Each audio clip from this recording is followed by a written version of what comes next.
Hi, this is Jim Obermeyer, and this is Golden Moments. And we've been talking about fear. There are three kinds of fear.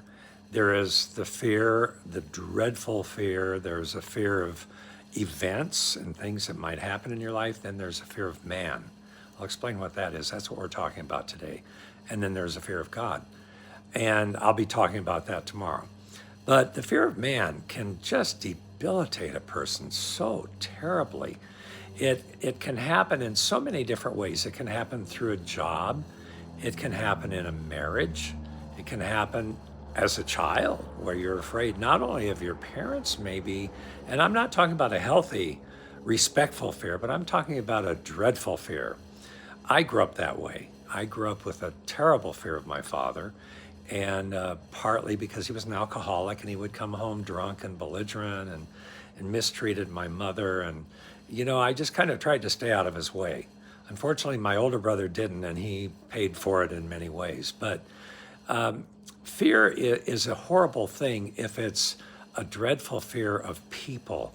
It can be a fear of a boss who is mean and a boss is demanding. And especially if that boss asks you to do things that are against your conscience or against the law, which can happen in many situations. So let's turn the whole situation around and let's look at it in this way: how you respond.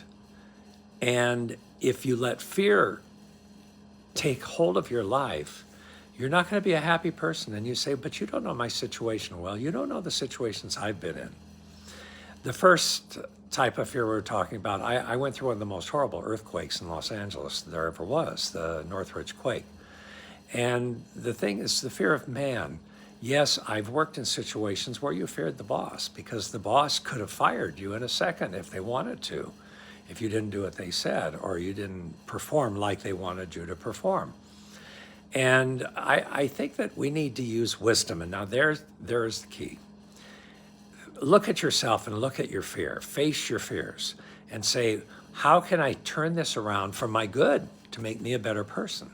Well, the best way is to react in wisdom and think about wisdom. And if you don't know how to react in a situation, talk to someone you respect who might know.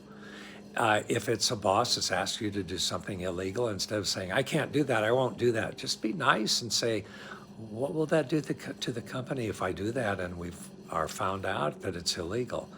So handle things with wisdom, and God will give you wisdom if you ask him. The Bible promises it.